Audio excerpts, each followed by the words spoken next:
સત્તાધાર એટલે આપા ગીગાનો ઓટલો। સત્તાધારની જગ્યામાં ઘણા સંતો થઈ ગયા છે કે જેણે માનવ સેવા, ગૌ સેવા, અન્નદાન, સદાવ્રત જેવા સેવાકીય કાર્યો વર્ષોથી સોરઠધરા માટે કર્યા છે અને શ્રદ્ધાળુઓ માટે ઘણા પરચા પણ પૂરેલા છે। પરંતુ આજે આપણે કોઈ સંતની નહીં પરંતુ સત્તાધારમાં થઈ ગયેલા એક એવા પશુની વાત કરવાની છે કે જે ચમત્કારિક પાડાપીર તરીકે ઓળખાય છે।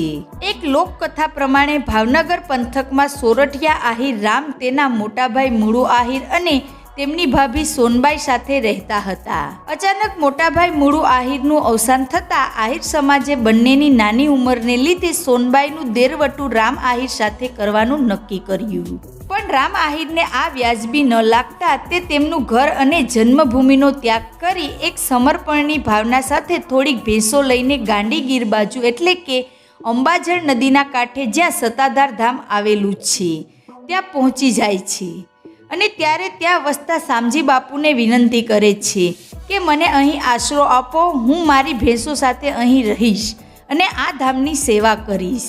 રામ આહિર પાસે રહેલી ભેંસોમાંથી એક ભેંસ એ જોધપુરી હતી। રોજે એનું પહેલું દૂધ સત્તાધાર ધામમાં ચડે। એની કુખે એક પાડાનો જન્મ થયો। એ પાડો બીજા સામાન્ય પાડાથી ઘણો અલગ હતો। ક્યાંય ન જોયો હોય એવો પાડો, જાણે કે ગીરનો સાવજ પાડા તરીકે અવતરેલો હોય એવો કદાવર દેહ, એનો વિશાળ લલાટ અને એની અદ્ભુત દેહ રચનામાં વધારો કરતા મોટા મોટા એના શિંગડા। એક દિવસ બન્યું એવું કે સાવરકુંડલાના નેસડી ગામના લોકો પોતાની ભેંસની ઓલાદ સુધારવા માટે સારા પાડાની ખોજમાં હતા। તેમને જાણવા મળ્યું કે સત્તાધારમાં એક કદાવર અને તાકાતવર એવો પાડો છે। એ લોકો સત્તાધાર પહોંચી ગયા અને શામજી બાપુ પાસે પાડાની માંગણી કરે છે। શામજી બાપુ કહે છે કે કયો પાડો? એ પાડો નથી, એ તો અમારો દીકરો છે અને દીકરો ક્યારેય કોઈને અપાય નહીં। પણ ગામના લોકોની ખૂબ જ હાજાજીથી શામજી બાપુ માની ગયા। જ્યારે ગામના લોકોએ કહ્યું કે અમે પણ એ પાડાને અમારા દીકરાની જેમ જ સાચવશું, તો શામજી બાપુએ પાડાને વિદાય આપી અને પાડાની જવાબદારી એ ગામના એક હમીરભાઈ કોળીએ લીધી। થોડાક સમય પછી અચાનક તેમનું અવસાન થયું। હવે તો પાડાની સંભાળ લેનાર કોઈ ન હતું। તેથી એ ગામના એક વ્યક્તિએ પાડાને સાવરકુંડલામાં કોઈ એક વ્યક્તિને 500 રૂપિયામાં વેચી દીધો અને એ વ્યક્તિએ પાડાને મુંબઈના કતલખાનામાં 5000 રૂપિયામાં વેચી દીધો।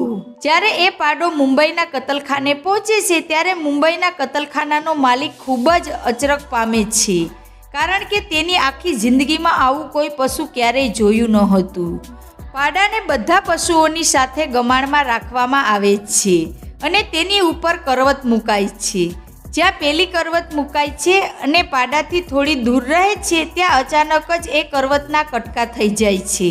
માલિકને એમ કે તે કરવતના મશીનમાં કંઈક ખામી હશે। પછી બીજી કરવત સજાવી। બીજી કરવત જ્યાં મુકાય છે તો તેના પણ કટકા થઈ જાય છે।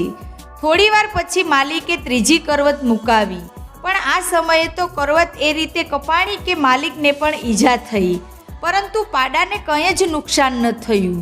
આ સમયે કતલખાનાના માલિકે પાડાની આંખમાં કંઈક એવું જોયું જે આજથી પહેલાં ક્યારેય કોઈ પશુની આંખમાં જોવા મળ્યું ન હતું, જાણે પાડામાં કોઈ અલૌકિક શક્તિ હોય। કતલખાનાના બધા માણસો માલિકને હોસ્પિટલે લઈ જાય છે। એ રાત્રે કતલખાનાના માલિકના દીકરાના સપનામાં કોઈ એક સંત ઓલિયો પુરુષ આવે છે અને એને કહે છે કે તમારે ત્યાં અમારી જગ્યાનો પાડો છે, એને તમે ગમે તેમ રીતે તેને અમારી જગ્યાએ પહોંચાડો। કતલખાનાના માલિકનો દીકરો તેના પિતાને વાત કરે છે। કતલખાનાનો માલિક પાડાને સાવરકુંડલા મોકલી આપે છે। આ વાતની નોંધ એ સમયના છાપાએ પણ લીધી હતી। હવે તો સાવરકુંડલામાં એ પાડાનું સ્વાગત થાય છે અને ત્યાંથી સત્તાધાર લાવવામાં આવે છે। જોત જોતામાં આ ચમત્કારિક પાડાની વાત સમગ્ર સાવરકુંડલા અને સત્તાધાર પંથકમાં ફેલાઈ જાય છે। તે દિવસ પછી એ ચમત્કારિક પાડો પાડાપીર તરીકે સત્તાધારના સંતો સાથે જ પૂજાય છે। શ્રાવણ સુદ બીજ અને બુધવારે તારીખ 21/7/93ના રોજ સવારે 6:30 વાગ્યે પાડાપીર રામચરણ પામે છે અને કદાચ આ પ્રથમ એવો કિસ્સો હશે કે જ્યારે કોઈ પશુના શોખમાં આજુબાજુનો વિસ્તાર સ્વયંભૂ બંધ રહ્યો હોય। આજે પણ પાડાપીરની પ્રતિમા સત્તાધાર ધામે આવેલી છે। અને શ્રદ્ધાળુઓ તેમની માનતા પણ માને છે અને હાલમાં પણ એ પશુ પાડાપીર તરીકે પૂજાય છે.